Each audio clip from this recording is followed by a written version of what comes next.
And the translation goes, Shrinu, listen, Manaḥ, O mind, Yada, if, Ichit, you desire, Avasam, residence, Saganam, with loving attachment, Vraja Bhuvi, in the land of Vraja, Pratijana, in every birth, Shet, if you desire, Paricharitum, to serve, Yuva Dvandvam, Tat, that youthful couple, Shri Radha Krishna. Arat, while staying nearby, Avilase, you desire, Tada, then Tvam, you, Nityam, always, Spurtam, clearly, Smara, remember, Nama, offer obeisances, Prema, with love to, Sarupam, Sri Sarup, Sri Rupam, Sri Rupa, Sahagana Iha, with all associates, staying here in Vrindavan, Tasya Gajamati, and also Rupa Gosvāmi's elder brother, Sanatana Gosvāmī. The translation is, listen, O mind. He's talking to his mind here. Actually, he's talking to everybody else's mind. He didn't need to be talked to, but listen, O mind, if you desire in every birth to reside in the land of Vraja with loving attachment and to serve the youthful couple of Sri Radha Krishna in close proximity, then clearly remember and offer obeisances to Sri Rupa, Sri Swarupa, and their associates in Vrindavan, and to Sri Rupa's elder brother, Sri Sanatana. So, first of all, I'd like to thank Madhuri for allowing me to speak. I don't live here, I live in Pittsburgh. I wish I lived here. But it's just such a wonderful place. The spiritual atmosphere is so intense that immediately your chanting goes way off the charts. I don't know if it's the combination of the Dham and also Lord Chaitanya's appearance day that make it really special. And plus all of you devotees, of course. But, so, today is special for me personally because I happen to be turning 42 years old. Now, you may be laughing at that, just looking at this body, you may understand, okay, this guy is not 42 years old. But, okay, the first birth is when you take birth from a mother and a father. And that's great, But it's not the most important birth. The second birth is when you take initiation into the bona fide disciplic succession. This is the succession that Lord Chaitanya manifested. We are called Gaudiya Vaishnavas. This is the Brahma Madhva Gaudiya Sampradaya. So we're following in the footsteps of Lord Chaitanya and his associates. And that is the whole point of this verse. So I was reborn here in New Vrindavan in 1979, 42 years ago. And it has grown so much since then. The old farm was down the road, and there was a guest house down there, and a 4-story guest house, and it's called Bahulavan. All the forests of Vrindavan are represented here in New Vrindavan.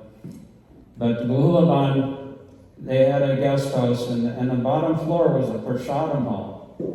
It had a marble floor, and on that day I can just remember waiting for the feast, because that's all I think about back then, I had just been I was newly initiated, so all I knew was about prasadam, I didn't know about Krishna very much.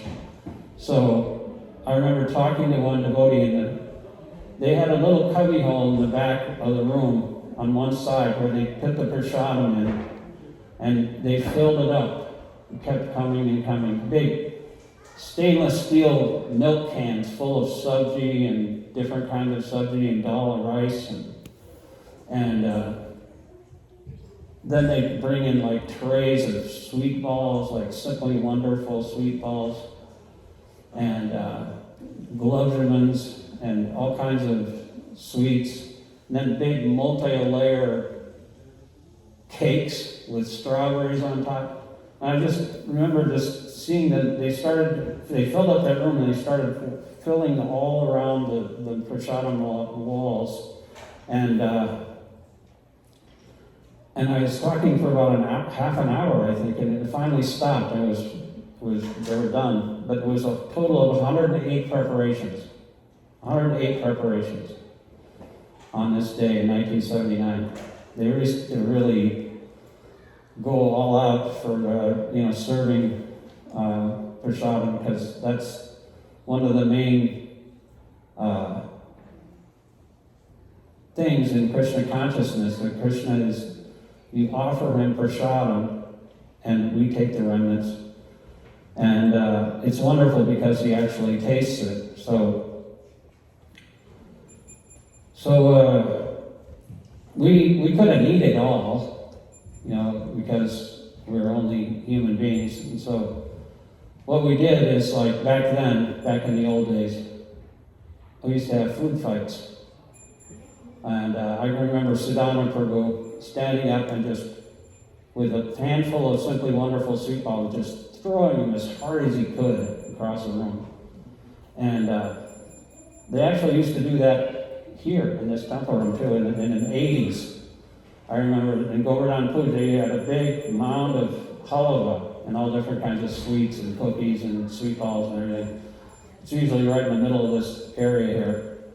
And so a food fight broke out then, and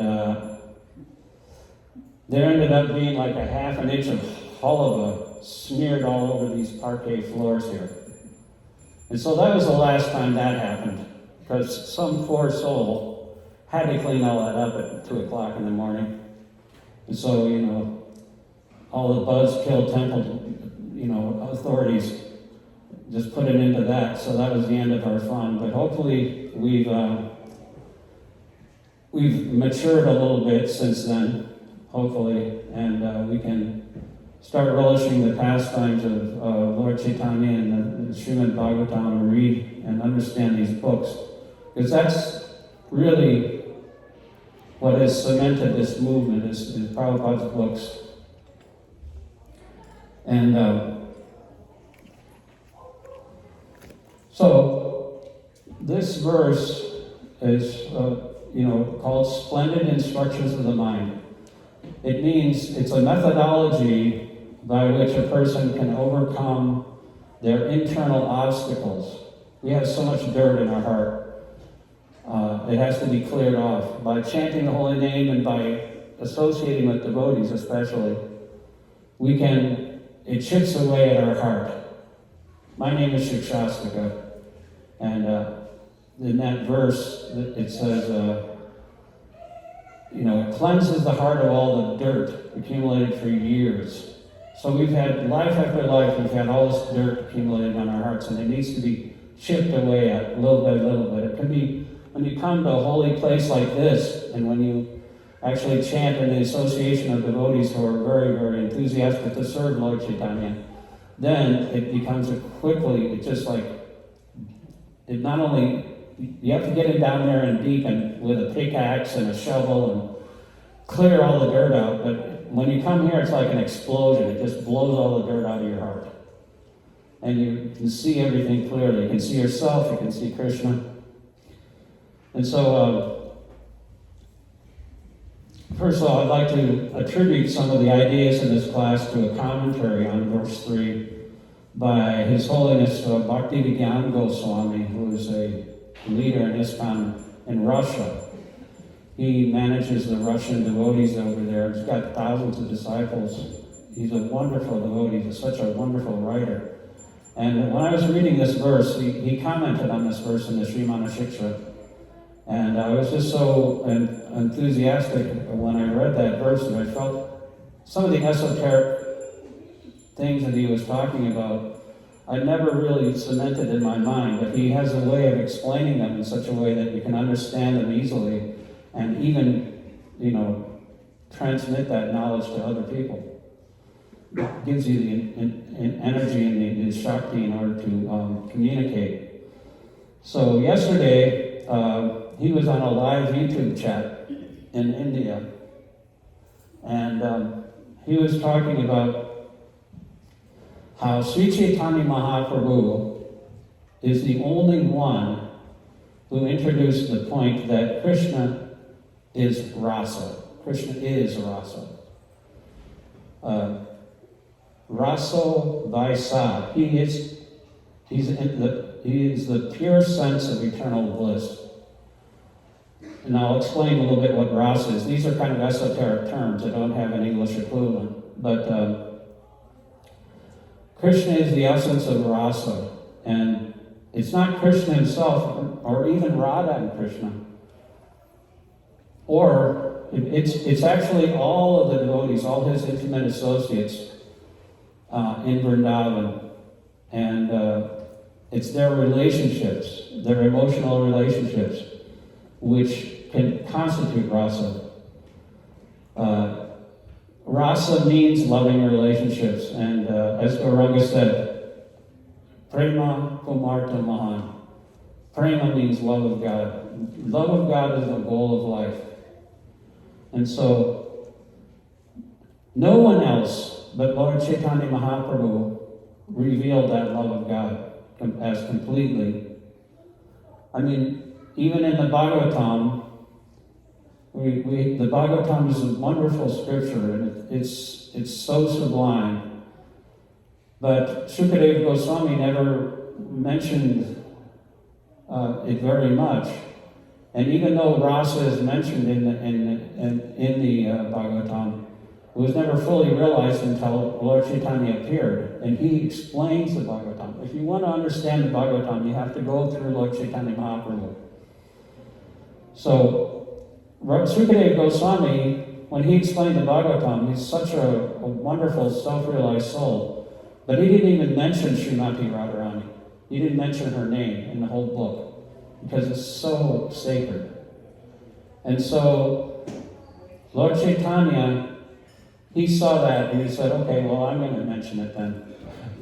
And he actually explained what is bhava, what is rasa, and he tasted the mood of Srimati Radharani, and he was able to exhibit the perfection of devotion in her mood. Krishna couldn't even understand. Most men can't understand women, but even God can't even understand women. He had to take the mood of Radharani in order to understand how it is that she loves him so much. So,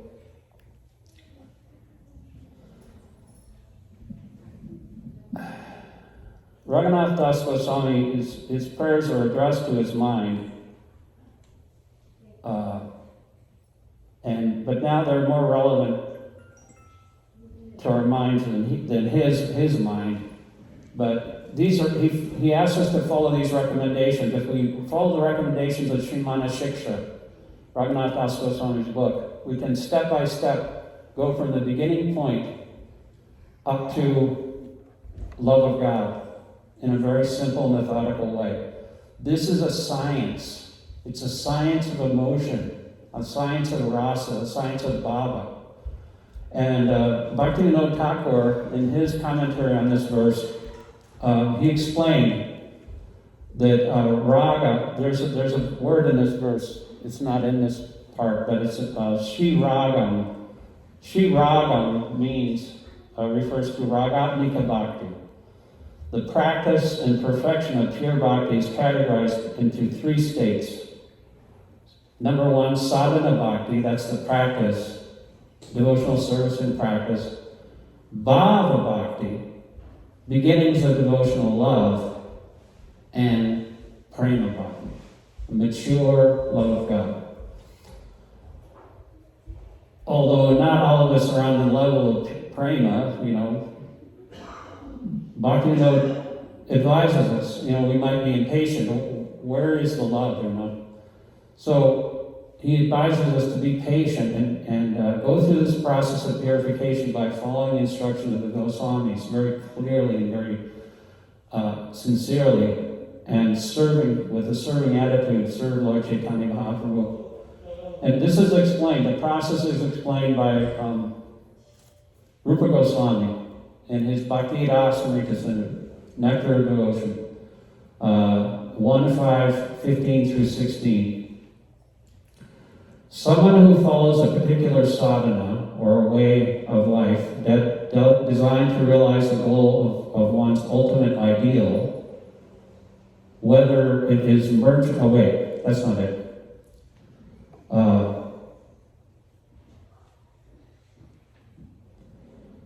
Sadika. This is the definition of sadika.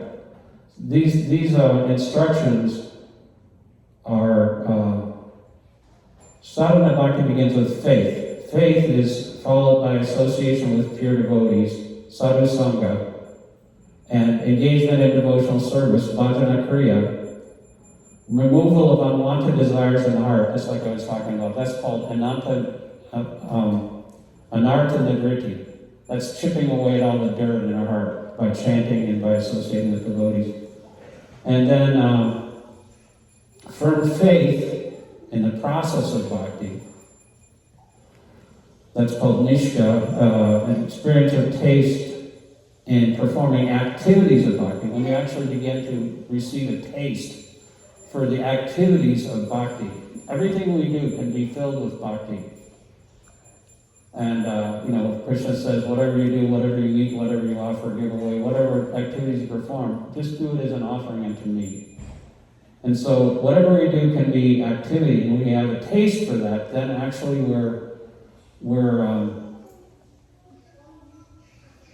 that's the beginning of love. And whatever doesn't lead to that, the Bhagavatam says, is so much useless labor. If it doesn't provoke attraction to the messages of Godhead, it's just so much useless labor. So, then after ruchi, feelings of affection towards the Lord, ashakti. Attainment of deep attachment to the Lord, bhava. An attainment of spontaneous love for the Lord, prema. These are the stages of attaining pure love of Krishna for the sadhakas. The sadhaka, it's a kind of a similar term to sadhana, practice of devotional service. Sadhaka is one who is practicing devotional service. Actually, Wikipedia says sadhaka is someone who follows a particular sadhana or way of life designed to realize the goal of one's ultimate ideal. This is Wikipedia's talking now. So whether it is merging with one's eternal source, Brahman, or realization of one's personal deity. The former goal that Wikipedia states, merging with the Supreme and losing one's individual identity, is often the goal of impersonalists. There's a class of men called impersonalists, the Mayavadis, and they want to merge into the all-pervasive Brahman effulgence of Krishna. But that is considered by us Vaishnavas, to be hellish, because there's no relationship with Krishna. How can you meditate on something void or impersonal? Where's the love? Where's the love in an impersonal? You merge your identity, you lose yourself. It's actually spiritual suicide. So we don't want that kind of. It is actually liberation, but they can't even stay there really because there's no satisfaction there. So they come back down to the earth after getting liberated, so-called liberated. But Lord Chaitanya, he had two missions: to give prema to everyone, he gave it away freely, and to enjoy the prema himself. So the Panchatattva, Sri Krishna Chaitanya Prabhu Nityananda, Sri Vedic Philosophers, Śikṣāṣtaka, These 5 truths of the Panchatattva, they're the preaching arm of Lord Chaitanya's mission. That is his secondary mission. The primary mission was to taste prema himself. That is why he came to this material world, to share that. He's such a genius because he not only tasted the essence of prema, but he also shared it with everybody for free. He's the most magnanimous avatar. And so, here in this verse, Raghunātha Gosvāmī teaches us the inner bhajan of Lord Chaitanya Mahaprabhu. Sri Rupam, or Swarupam Sri Rupam Tachagaja. The most important thing they did was to explain spiritual existence, allowing us to join spiritual experiences of the great devotees with the same love that's burning in their hearts. And so that nothing else will be burning in our hearts but that love. That's the only thing we want. But at present, unfortunately, what's burning in our hearts right now is like a toxic soup of, kama, krodha, lobha, moda, mada, and matsarya. So kama is lust. Lust is burning in our hearts. And krodha, anger, greed, lobha is greed, moha, delusion, mada, arrogance, false pride, or false ego, and matsarya, envy. We envy even ourselves. We envy everybody else that's in competition with us. And we even envy ourselves and the Supreme Personality of Godhead. That's our deal. That's how we roll. That's our modus operandi. And so all this soup, this toxic soup, is in our heart. And we're very attached to this toxic soup. We just love to, eat it and, enjoy it, although it is just suffering. So, although we're attached to eating this soup, this toxic soup, we should try to understand with the help of the Goswāmīs, like Rupa Gosvāmī, Raghunātha Gosvāmī, that this soup is actually yucky. It's no good. We should throw it out and replace it with some nectar. And Rupa Gosvāmī wrote a book called The Nectar of Devotion. And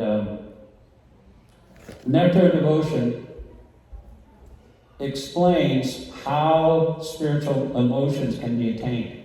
It's a scientific explanation of how spiritual emotions can be attained and how one emotion leads to another.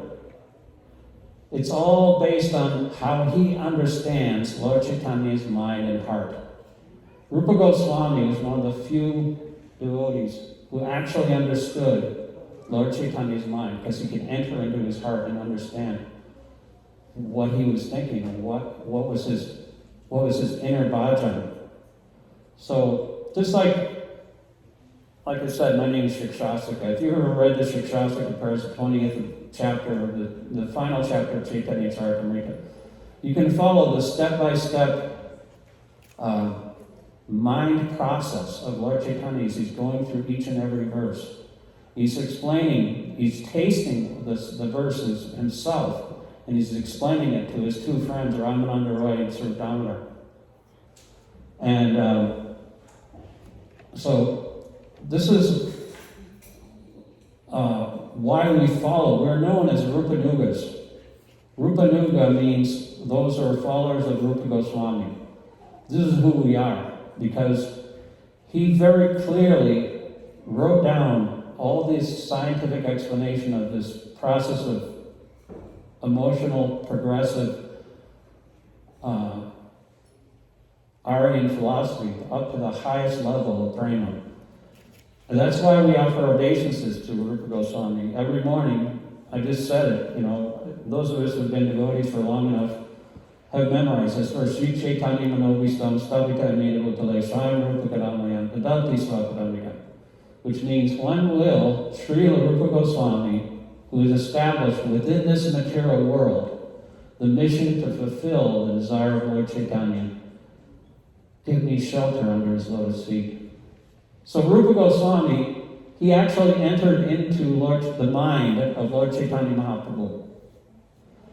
And by special mercy, he could understand what was in Lord Chaitanya's heart. And this is evidenced by the fact that every year, Lord Chaitanya would go on a Rath Yatra, and he would sing these strange verses of some kind of mundane poetry, like love poetry, by a poet named Sri Amaru. And nobody could understand what he was talking about. Only sort of Damodar knew, because he was an intimate associate. He had been with Lord Chaitanya for a long time in Jagannath Puri. But Rupa Gosvāmī, he was a new guy. He didn't know what, he thought he didn't know, but he actually, when he heard Lord Chaitanya repeat those verses over and over again, and during the Rath Yatra, he wrote a verse of his own. And he stuck it out, he wrote it on a palm leaf, because that's how you write now. Now we have these fancy machines. They used to write on palm leaves with a little steel or metal stylus, and they would print and impress it, and when the leaf dried, it would become black, and the leaf would become brown, and the writing would be black. So that's a very cumbersome process of trying to write books. But that's the way they did it back then. But anyway, he stuck that leaf in his hut, and he went to bathe, and Lord Chaitanya went to greet him. He came there, and he went to talk with him, and he found that little leaf, and the handwriting was just so perfect. It was like a string of pearls. And Lord Chaitanya read that verse, and he just became so emotional. And he thought to himself, how has Rupa Gosvāmī understood my mind? Because it was like he was reading his mind. And when Rupa Gosvāmī came back, Lord Chaitanya embraced him, and he took that leaf and he ran to Sri Damodar. And he said, how did Rupa Gosvāmī understand my mind? How did he do that? And Sri Damodar said that you gave him your mercy. That's the only way that he could possibly understand. So that is how Sri Damodar already knew, because he used to spend his sleepless nights with Chaitanya Mahaprabhu. But Rupa Gosvāmī, he was new. And so how did he know? So the verse that Lord Chaitanya was talking about was a very famous verse from Madhya Lila 158. And it's he was saying that the same young man who stole my heart in my youth has come back to me, and these are the same moonlit nights in the month of Chaitra. The month of Chaitra in India is very hot. And at night, when the full moon is shining, there's a cool breeze. People become very peaceful. And so in this verse, Chaitanya Mahaprabhu is saying that he can smell the same fragrance of malati flowers. He mentions fragrance deliberately because smell has a very special potency.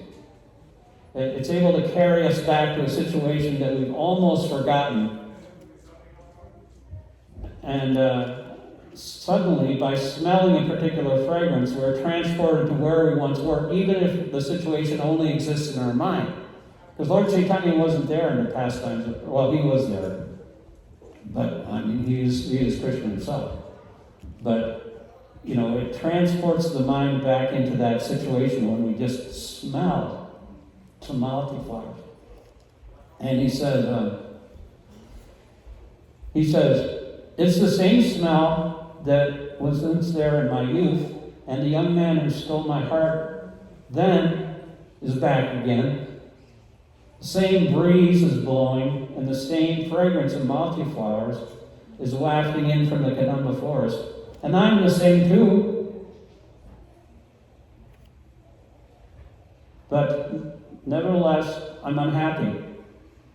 And I want to go back to that place in our first meeting on the bank of the Reva under the Vatasi tree.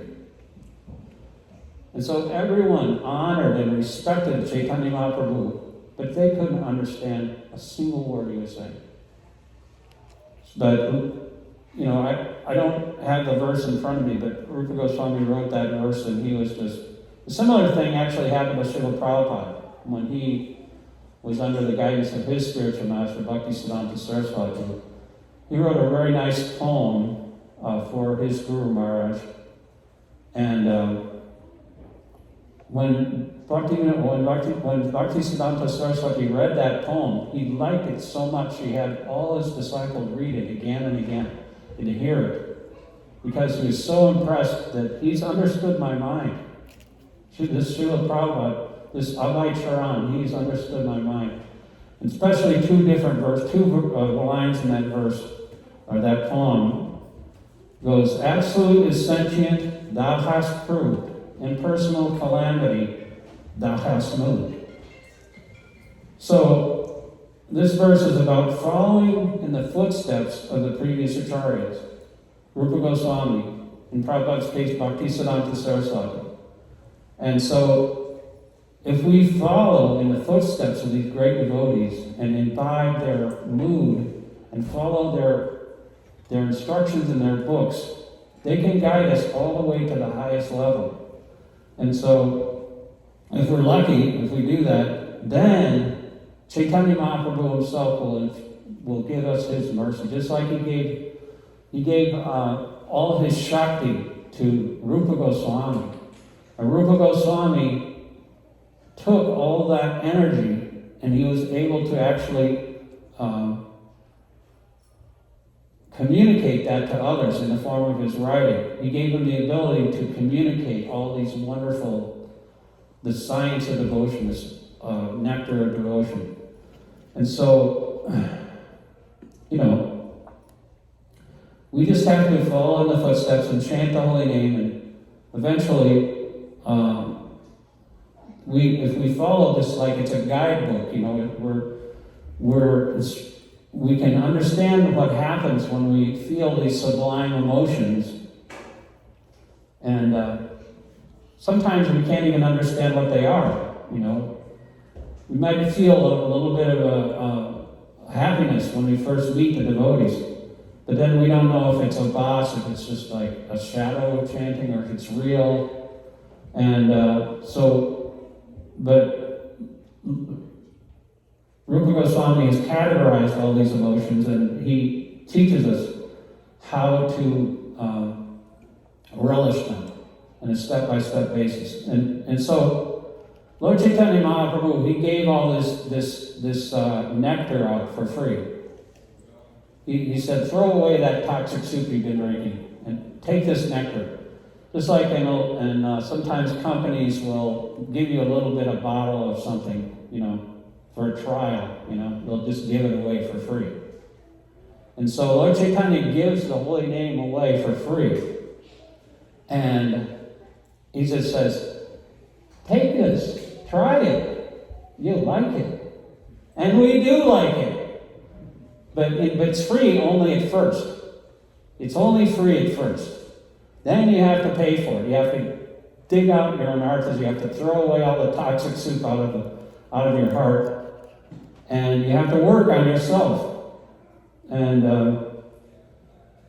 so, from the very beginning, because we've gotten this taste, this path is not based on Vaidya. It's actually based on Raga.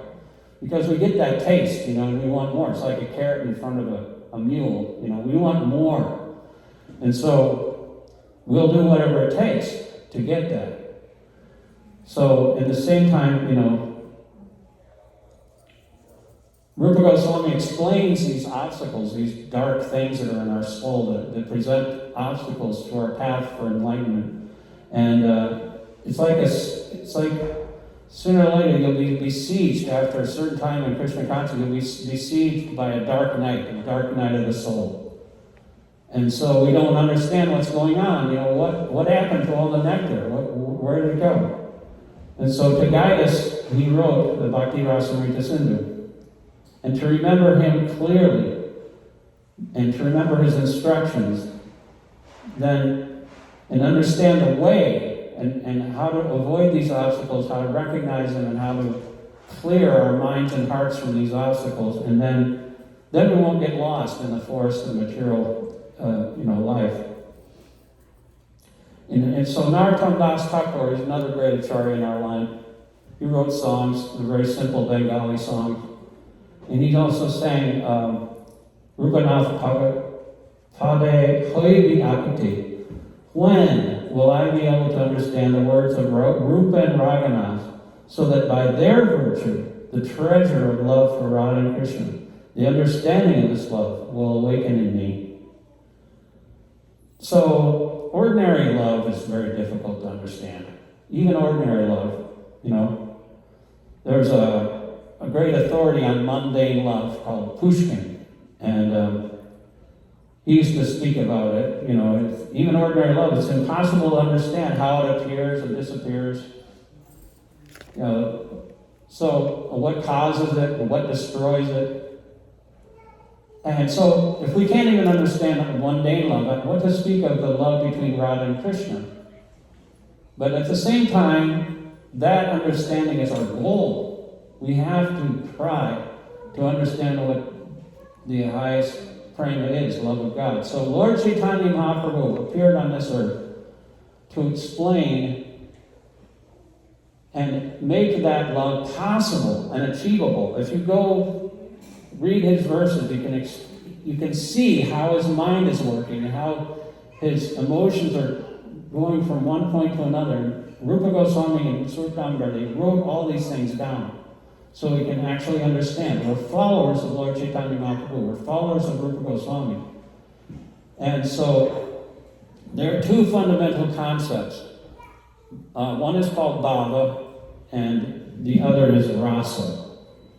Rasa is the transformation of bhava. Bhava is an emotion.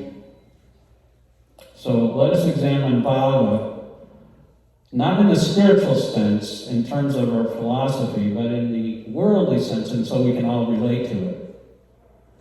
So bhava is an emotion. It's like the person experiences, just like an actor on a stage, or a poet, or a writer. The actor is expressing, he's expressing, even in a gesture, he can express that emotion. Worldly rasa is a result of a transformation of worldly bhava. Bhava is what is expressed. The actor, or the poet, or the writer is expressing this emotion. And so, someone's experienced, bhava is what is expressed, and it reflects their emotions. And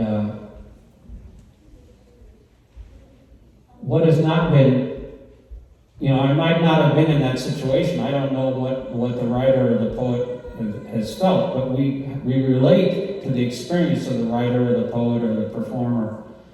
And we understand the aesthetic sense of perception of another person's emotion. That is called rasa. The aesthetic sense of another person's emotion is called rasa. And so, material rasa is a product or is a transformation or purification of another person's bhava. Someone is experiencing some emotion or feeling, and we also have felt the same thing in maybe a more coarse state, a more mundane way. But anybody who listened to the Beatles, they're fans. The Beatles were expressing their emotions on the stage, and their fans, all these screaming young girls, were going crazy because of what was going on in their hearts. The Beatles themselves, they weren't going crazy. They were just expressing some feelings in their songs. But the girls that were at the concerts, you couldn't even hear on stage. The Beatles couldn't even hear their own songs. They didn't have monitors back then. So they couldn't even hear what they were singing, but they just they could recognize them. They were just screaming, and they were just like, their hair was standing on end, their tears were streaming from their eyes, they were rolling on the floor, because their hearts were awakened to feelings that no one else could awaken. That is how worldly rasa functions, and how powerful it is. So Vedic philosophers have the amazing, unique ability to classify every possible condition. Vedic literature and culture describe how feelings arise, even on the mundane level, what they consist of, what the stimulus of emotion is, and how all this takes place so that this emotion can be reproduced. This is a science of bhava, a science of rasa, that Rupa Gosvāmī has delineated in his books. This is Rupa Gosvāmī's contribution. He demonstrated and explained that bhakti should turn into sublime spiritual emotion of love for Krishna, not just service to Krishna. So at the first level, we serve Krishna using our senses. We're trying to serve the Lord of the senses. Krishna is called Rishikesh. He means the Lord of the senses. And we're in the beginning of the Bhagavad Gita, the first, Krishna, Hare Krishna 101. Prabhupada says, instead of serving our own senses, we serve Krishna's senses. We're not polluting the theme of Bhagavad Gita. This is what's revolutionized the Bhagavad Gita. That's the first step, is to serve Krishna's senses instead of our own senses. But if this is not even talking about this. This is a step beyond that. The first level, we serve Krishna using our senses. We're trying to serve the Lord of the senses, but our own senses, to be purified. Our senses need to be purified because they're full of garbage. But at a higher level, we're not really even serving with our senses. We're serving with our emotions. That's even a higher level than the idea of serving with the senses. So there's another aspect of rasa that should be understood. The characteristic of worldly rasa is that rasa, or the ascetic bliss, is pleasing even if the emotion someone feels is so-called negative. It's an amazing law of rasa. In tragedies like Hamlet, as for Shakespeare's Hamlet, Western scholars, they tried to give some explanation to the emotions felt. They introduced the concept of catharsis. When a person is going through a tragedy, he feels a purification in his heart, some way or other. Even though it's a tragedy, he feels a purification. So, in fact, this understanding of catharsis is the dawn of understanding rasa in an aesthetic sense. So, the characteristic of rasa is that even if the emotion is negative, it still makes us blissful. I feel grief together with the characters of the play, or the singer. He sings about how his girlfriend left him. But that grief makes me feel bliss. Now, the difference between that material rasa and spiritual bhakti rasa, Rupa Gosvāmī describes bhakti as rasa, as taught by Sri Damodar Goswami, is that with the spiritual, we're not talking about a spectacle. We're not the spectators in this game. We enter into these relationships, and we feel these emotions, and these emotions are called rasa, because the object of my emotions is rasa itself. Spiritual rasa is always beautiful and always blissful for one simple reason. Even in worldly relationships, when we experience love in the material world, that love, material love is always fraught with fear and other negative emotions, because the object of our love is material. And then relationships can hurt. There's a famous song, love hurts. In the material world, it's always defiled, the so-called love. There is no love in the material world. Srila Prabhupada said actually that the most pure manifestation of love in the material world is the love between a mother and her child. But it's not always blissful, because the child's not always blissful. The child's crying, suffering, and the mother suffers even more than the child.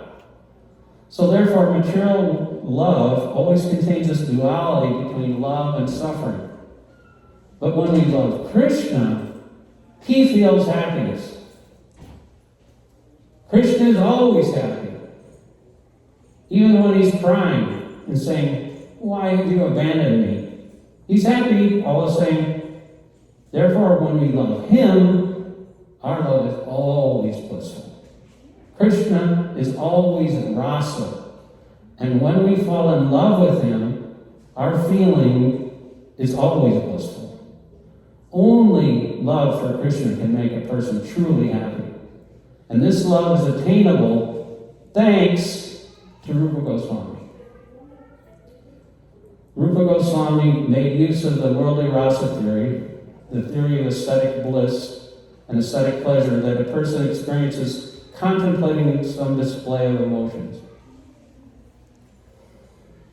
So, he made use of this structure to explain the mystical experience of bhakti. He did not give a new definition of bhakti. Bhakti is bhakti, and bhakti always has the nature of rasa. He didn't give a new definition, but Krishna is Krishna, and Krishna is always rasa. And the Tatatriya Upanishad 271 has declared that since time immemorial, Raso Vai Sa. Krishna is pure rasa, pure bliss.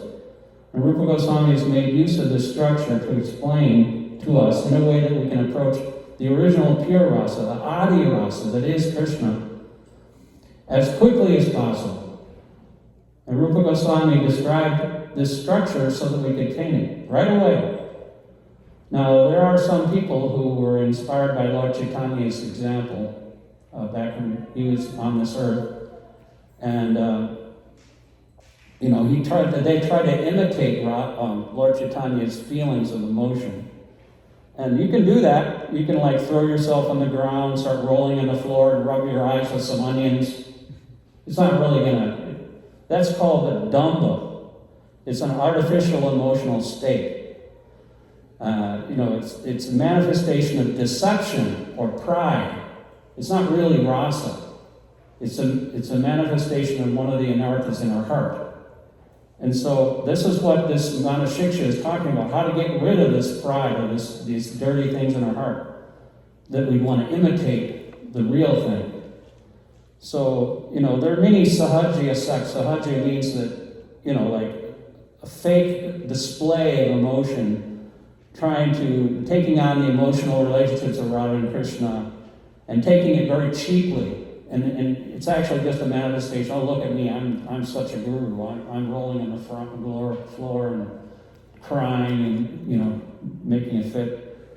But, even Prabhupada, there's examples of that even in our own movement. There was a thing called the Gopi Bhava Club. And Prabhupada was pretty upset about that. There's people who are trying to, only focus on the rasika, the rasas, and it was taken very cheaply. But, so don't think that ISKCON is an exception to this rule. And many other religious movements have been spawning sects since time immemorial. All these things pop up and they have to be dealt with. And Rupa Gosvāmī has written very strictly, it come to prevent us from making this mistake. So it's imperative that we follow in his footsteps. That's why we're called Rupanuga. That's why the strict gurus in our line, like Bhaktisiddhanta Saraswati, his pranam mantra is Namaste Gauravani Srimurtiye Dinataneni Rupanuga Viradata Siddhanta Hari. It means, I offer my respectful obeisances unto you, who are the personified teachings of Lord Chaitanya. You are the deliverer of the fallen souls. You do not tolerate any statement which is against the teachings of devotional service enunciated by Srila Rupa Gosvāmī. So the difference between the sahajas and us is one thing only. We follow in the footsteps of Rupa Gosvāmī. Rupa Gosvāmī described the yoga of emotions as a science what is very important for us to understand is that although we strive for a manifestation of absolute, spontaneous, unrestrained love, in order to attain it, we must submit to a strict discipline. We must follow the path of yoga based on discipline and on a most profound rational philosophy, the philosophy of describing the mystic experience in the categories of reason. So it's imperative that we follow Rupa Goswami's footsteps. When Rupa Goswami says in this verse, Sarupam, Srirupam, Sagana, Iha, when Raghunātha Dāsa Goswami says, I'm sorry. Sagana means all associates or followers of Sri Rupa and Sri Rupa. We must not only follow Sri Rupa, but all of his followers. So, this is it. In the history of our Sampradaya, there was one important event. Sometimes we get lost, and as an institution even, and a great Acharya appears, and Lord Chaitanya himself appears.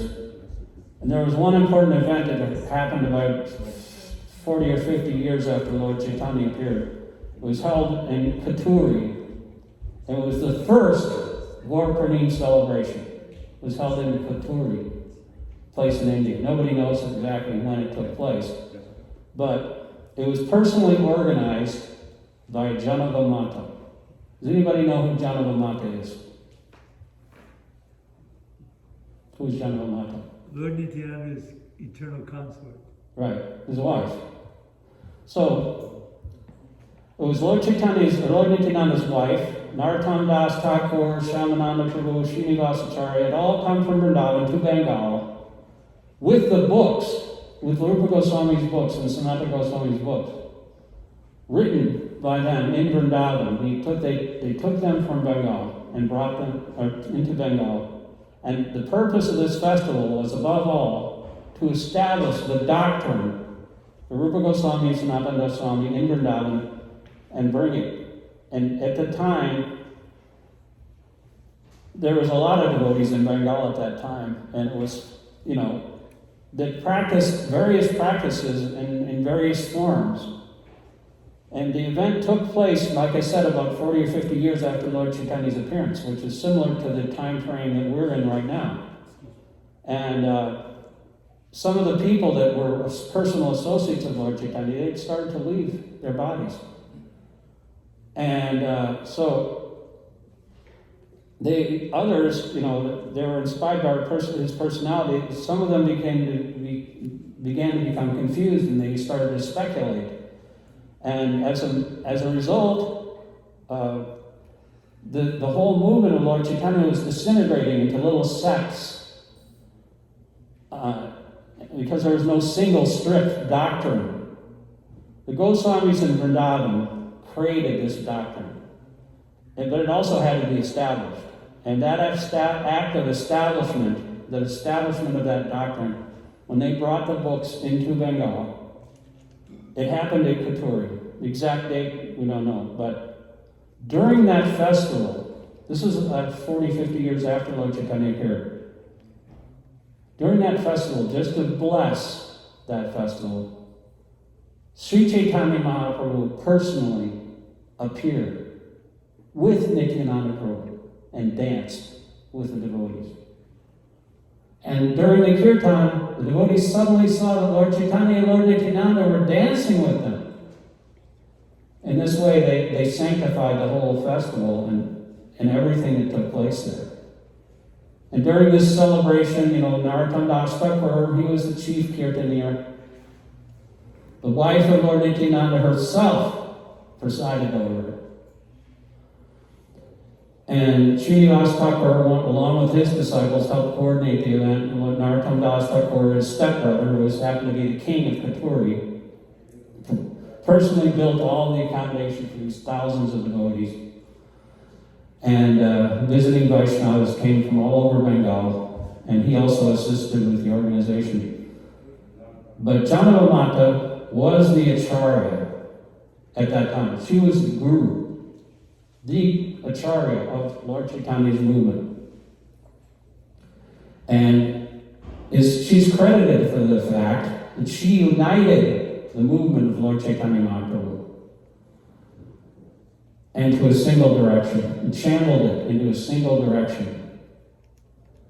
She had previously gone to Vrindavan personally and studied under Jiva Gosvāmī. She was there with Jiva Gosvāmī and took instruction from him. And thanks to Janava Mata's extraordinary energy and influence, she had thousands and thousands of disciples, and she gathered them all in Katuri. As a result of the Katuri festival, it was recognized that the immediate associates of Lord Chaitanya directly received his mercy, which they then transmitted. So, Janava Mata was a woman. She was not a man. She was not an ordinary woman. But who's to say that such a woman cannot lead our movement again if in a time of crisis? We're in a similar time frame right now. We're 30, 40 past the disappearance of Srila Prabhupada. And the same time of kind of confusion that happened after Lord Chaitanya's disappearance could happen again. Don't think it couldn't happen. History repeats itself. So why, I know this is a controversial subject, but why couldn't a woman again become a prominent leader in this movement? It shouldn't be controversial because Lord Chaitanya's movement, his acceptance and his magnanimity, it includes all people, from all, it's not based on gender or caste or creed or color or anything. Like Haridas Thakur, he was a Mohammedan, but Lord Chaitanya elevated him to the position of the Acharya of the Holy Name. So, we need leaders. So whoever's qualified, be he a Mohammedan, be he a woman, be he, Chandala, be a dog eater, doesn't matter. If he's qualified, it says in the scriptures, if you chant the Hare Krishna mantra once, purely, you are eligible, you are qualified to perform Vedic sacrifices, even if you're a dog eater. So we need leaders. So anybody who's qualified should step up to the plate. That means everybody, no matter who you are. So, the essence of our practice is that the attachment kind of dawned at the very beginning of the start of our devotional service. It starts with Shraddha, a thing called Shraddha. Shraddha means faith. What does faith mean? The word Shraddha, in Sanskrit, it comes from the word Shrad, which means truth. Shrad means truth. And they've said that one of the functions of the intellect, our buddhi, our mind, our intellect, is to be able, the ability to recognize the truth. In the third canto of Srimad Bhagavatam, Kapila Dev says that intelligence has a function called Nishchaya. Nishchaya means that at a certain point I recognize the truth because it's not by any logical process. We can't go through a series of steps that A equals B and B equals C. It's not based on that. But it's just, you understand this is the truth. Obtaining Shraddha is when we suddenly, the veil is removed from our eyes and we understand that God exists, God is truth, because it just can't be any other way. That's Shraddha. So, it's not some logical chain that has led me to this understanding or somebody told me about that, but simply because it cannot be otherwise. I can recognize God, I can see the truth inside, and I fully recognize that God is and God, by my intelligence or buddhi. When we obtain Shraddha, we're overwhelmed by some extraordinary exaltation that sometimes lasts for years. When we first come to Krishna consciousness, we may be like on a roll, and it sometimes lasts for years. But there's no reason why that can't last, if we don't commit any offenses and we continue on the path. There's no reason why that can't progress all the way to the highest level. So,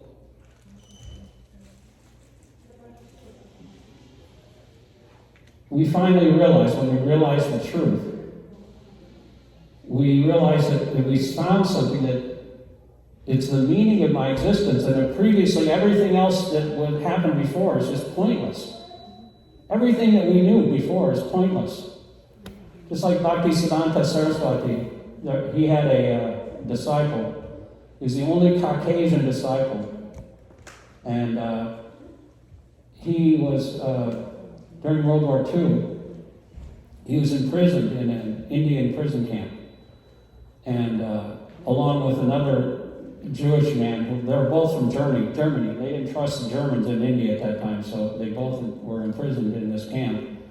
And his name was Sadananda, and he looked exactly like Bhaktisiddhanta, and shaved head, and the same glasses and everything. I'm kind of wearing my Bhaktisiddhanta glasses today, But so he looked exactly like him. He was skinny, not like me. I'm just big man. But the thing is, he told Walter Eagles that the first thing that his Guru Maharaj told him when he first came to Bhaktisiddhanta, he said, take everything you've learned, everything you know, everything you've read in the books, everything that everybody's ever told you, you just put it in a big bag and drop it into the deepest part of the ocean and just start over again. And that's the process of like throwing away everything we've known and then starting from scratch.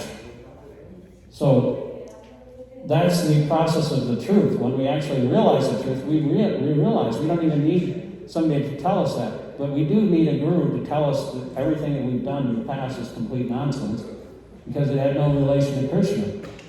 So when that happens, we need the guru to tell us that again and again, because then it's driven into our minds. So, Srila Prabhupada was a perfect example of how he went through so many trials and tribulations, just like the Gosvāmīs, like Sanatana Gosvāmī. He was almost killed on his way to Lord Chaitanya. He was in an inn and he almost got killed by the innkeeper because the innkeeper could detect that he had some gold. He was like an astrologer. And he was in prison. And similarly, Srila Prabhupada had to cross the ocean. He had to go undergo so many different trials and tribulations. And so, the order of the spiritual master, the following in the footsteps of the gurus and the Rupanugas and Srila Prabhupada, his spiritual master Bhaktisiddhanta, it was strong in his heart. And throughout his life, he tried to follow that instruction. And so he came here and did that. And what should happen in our hearts when that inspires us, when that love for Krishna should also arise in our hearts. And when we get that bhava or rasa, then that should appear with the same kind of efficacy, because Lord Chaitanya's movement hasn't changed. It's all there. All you have to do is be enthusiastic to serve. It's a very simple process. We don't have to understand all the philosophy very, categorize everything. We should follow the Rupa Goswami's instructions. He has put it into a science, but all we have to do is have this service attitude towards Lord Chaitanya. And if we do that, then Lord Chaitanya will give us mercy. And if we have faith in the spiritual master and in Krishna, then all the imports of the Vedic knowledge are revealed in our hearts simultaneously. So, I guess I'll end there. Way past time. Is there any questions? Hari Bol. Hari Bol. Krishna Krishna. Not working. Testing. Thank you very much for the esoteric, wonderful description of the scientific process dealing with emotions, recognizing and distinguishing between material and spiritual emotions and so on. However, my personal experience is I'm still swimming in this toxic soup. And you mentioned some of the ingredients, anger, lust, greed, delusion, and envy. And said that envy, we have envy of others, envy of God, envy of ourselves. Could you elaborate a little bit on what exactly that means? Envy of ourselves. Envy, because we think we're the body. Envy means we think we're the body, and whatever is in relation with this body is mine. I have my family, my country, my material possessions. And if somebody has more, or somebody even has material attributes or spiritual attributes that we want and we can't have, and they have it, then we become envious because they have something we don't. But because we think we're the body, because we think, and somebody else has something we don't, we're envious of them, even though in our hearts we have everything. We have Krishna. But we're envious of our own selves because we think of ourselves as material. We're actually spiritual, but we have a misconception of ourselves. And so we're envious of actually ourselves, just like we're envious of somebody's spiritual attributes. Like Dāsa, for example. Lord Shiva was sitting in meditation, and Dāsa entered the assembly, and everybody else stood up because Dāsa was a big man, a big Prajapati, and Lord Shiva was the only person that didn't stand up. And so he said, "Who is this Lord Shiva? He's just, living in a crematorium with ashes smeared all over his body. He's just a low-class person, and he started blaspheming Lord Shiva. But actually, Lord Shiva is meditating on Krishna in his heart all the time. He's the greatest Vaishnava. So, the envy that he had towards Lord Shiva was actually toward himself too, because Krishna's in our hearts, Krishna's in everyone's heart. And if you have a spiritual sect or spiritual religious institution that doesn't see somebody else, Krishna in somebody else's heart, that's the mode of ignorance. That is ignorant spirituality. It's not real spirituality. And unless you're on the spiritual platform, unless you see Krishna in everybody's heart, then you're in the mode of ignorance. You can worship the deity in the temple, but you're still a third-class devotee because you're envious of all other living entities. You're automatically envious because you don't understand how Krishna is in their heart.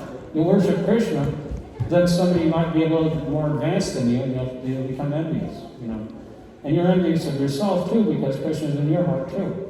So it's just a nonsensical situation. That's how it doesn't make any sense, and envy is such a disease.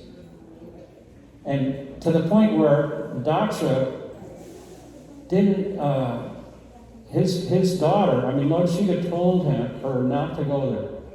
Don't go to your relative's sacrifice, But she didn't, girls want to get dressed up and go up with their husbands. That's what they do. And so she wanted to go, and Lord Shiva said, no, it's not going to get it. Don't do that. And she did it anyway. And of course, Dāsa, being envious, he criticized Lord Shiva. And she couldn't take it. She said, I am just embarrassed to have this body that was born of you. And so she said, I'm gonna end this relationship I have with you, with this body. So she sat down and meditated on the fiery elements in her body. And she killed herself. She self-emulated by the mystic fire in her body. She burst into flames, and Dāsa was just standing there. And he didn't even blink an eye. So whatever, that's envy. When your own relative, your own dear daughter, kills herself in front of you, and you don't care. That's how pernicious it is. So, that's the disease, lust. There's 7 deadly sins: lust, anger, greed, envy, gluttony, so many different things. So we gotta have some nectar in this place. But the nectar comes from not eating anything today. We're not going to have any prasadams. We have to wait until 7:30 tonight for any prasadam, So But in the meantime, it's such a wonderful opportunity to focus your senses. In the beginning, we have to focus our senses and trying to purify our senses. And if we restrain our senses, then we can focus on Krishna inside the heart much more clearly. Our senses aren't taking us everywhere, which way. And we can focus on the goal. And of course, the goal is prasadam, because prasadam is absolute. But we're not thinking about that. We're thinking about Krishna. Krishna is prasadam. Krishna is everything. Anyway, thank you very much. Anybody else?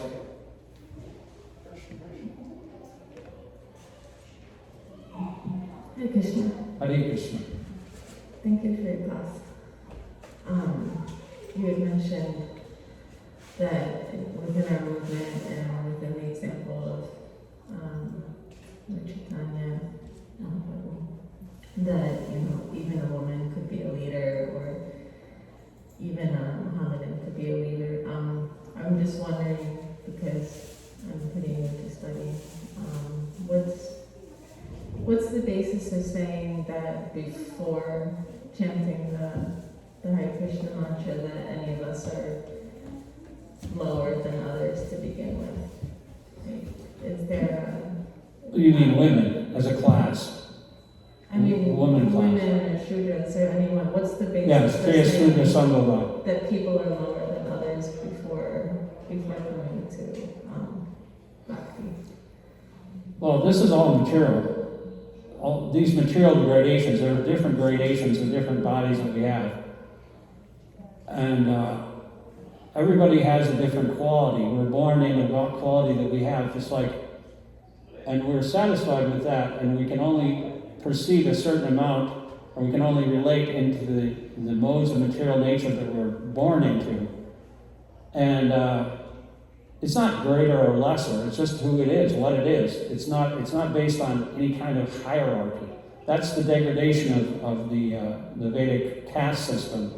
It usually it was based on quality. It wasn't based on any kind of hierarchy or classification. Oh, these are lower and these are higher. Everything works together. The legs are the Shudras of Krishna in the universal form. The arms are the Kshatriyas. The mind is the Brahmanas. And women have a very soft heart. They're very easily able to understand who Krishna is because they have a soft heart.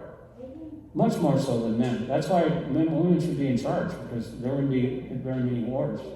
In fact, in Lakota Nation, and I think the Navajo Nation, and Indians, and American Indians, they wouldn't allow men to be in charge.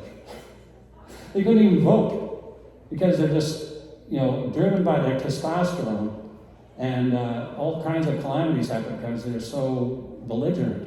They cause all the wars. But this is all material. Basically, Krishna says, you're saying that some people are lower, that, the Vedas are meant for everybody. They're meant for every single living entity. Women may be may not be as philosophically inclined. That doesn't mean they're less of a person. Look at Janamamanta, look at Queen Kunti. They were pure devotees. We worshiped them.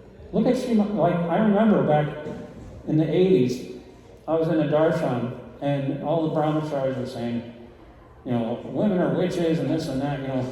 It's like you have brahmacharis that say, I don't like women. They're trying to be all macho and everything. Every time I see a woman, I want to kill her. They're chanting on their big japa beads, Hare Krishna. But detachment, this is kind of like repulsion is the other side of attachment. It's just love and hate are a fine line. So if you are feeling revulsion to somebody, you want to protect your devotional creeper. I understand that, but it really means you're attached and you want to push it away.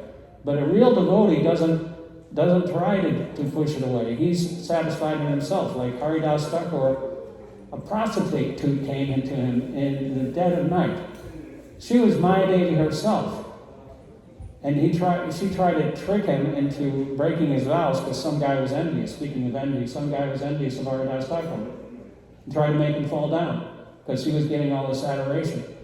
And so she tried tried to, posed herself in various alluring forms, and, made a proposal, why don't you enjoy with me? I'm just so attracted by you. And Haridas Thakur said, yeah, sure. Just wait till I finish chanting my rounds. And he used to chant like 300,000 names every single day. And so the next day, she got, tired and left and went back to her person that was envious and told them what happened. And that before she left, Haridas said, just wait, next day, the next day I'll definitely finish, And so it happened again, and then all of a sudden she started chanting along with Haridas Thakur. She started chanting, "Oh my Rama, oh Krishna," and then her heart became softened and she melted. She actually became a devotee, and she repented and confessed that she was trying to make him fall down. And Haridas said, "Yeah, I knew all that. I knew all that the whole time. But don't worry about it." And she begged forgiveness, because to do something like that to a pure devotee like Haridas Thakur was a great offense. So she says, "What should I do?" And so he said, "Okay, just shave up, give away all your possessions, and just chant here in front of this Tulsi tree, this Tulsi Devi tree." And so she did, and she became a very famous devotee. So this process is available to everyone, even a prostitute, even a Mohammedan like Haridas Thakur. And it's not based on higher or lower. That is a material consideration. Everyone is the same and spiritually, because Krishna is in our hearts. It's not that your Krishna is better than my Krishna, it's in my heart. Krishna is the same in your heart and in my heart. And if we're both chanting Hare Krishna, we're the same. We're both relating on the same level. It doesn't matter what body we're in. So it's not based on any kind of bodily distinction. And if we try to make it into a bodily distinction, like because just of what it says in the Shastra, that even the Chandalas or the women or the shooters, the laborers, think that that's less. It's not less. They're all part of the same machine. We're all part of the whole. We're all parts and parcels of the Supreme. So we are meant to serve the whole. And so all the body parts, all the parts of the machine, the gears and everything are meant to serve in unison for the service of the Supreme. So then, that's the Varnashram system. The Varnashram system is, society's divided into 8 divisions. There's the head, the Brahmanas, the arms, the Kshatriyas, the legs, the Shudras, and the Vaishyas, the stomach. But all these parts are different spiritual orders and which are meant to guide us gradually to the path of Krishna consciousness, to serve Krishna. And so, as long as these are bodily distinctions, these material distinctions, Brahmana, Kshatriya, Vaishya, and Shudra. Lord Chaitanya actually said, "I'm not a Brahmin, I'm not a Kshatriya, I'm not a sannyasi, I'm not any of these things." Who are we? We're servant of the servant of the servant of Srimati Radharani. We're servant of the gopis. And we're all feminine, actually. We're not this. Purusha means male, and Prakriti means female, but we're actually all female, because we're meant to be enjoyed by Krishna. Krishna is the supreme enjoyer. Our problem is we think we're the enjoyer. We think we're the enjoyer, we think we're the proprietor, we think we're the best friend of every living entity. And we can't be. We're very limited. We can't be the best friend of everyone. So Krishna is, that's the peace formula. If we realize the peace formula, then there won't be fighting. When we say, you have something I don't have, and you're trying to make me lower or higher, we'll know that Krishna is the center, he's in everyone's heart, and we can all work together to serve him, and no matter whatever capacity we're in. This is called spiritual communism. Bernie Sanders, he thinks he's some kind of socialist. Prabhupada was much more radical than Bernie Sanders.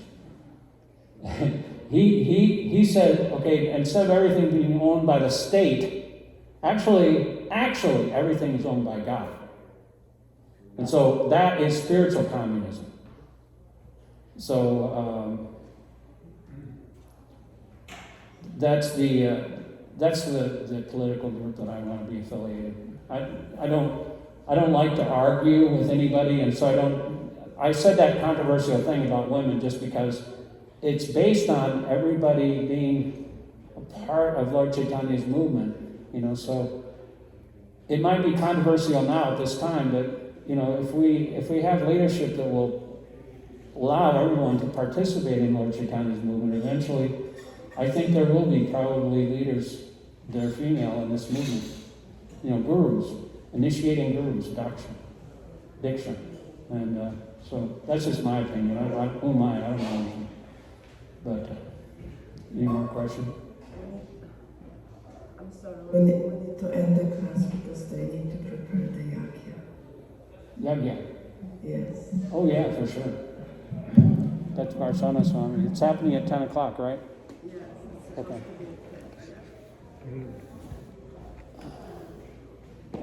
Thank you very much. All glories to Prabhupada, all glories to Sri Chaitanya Mahaprabhu.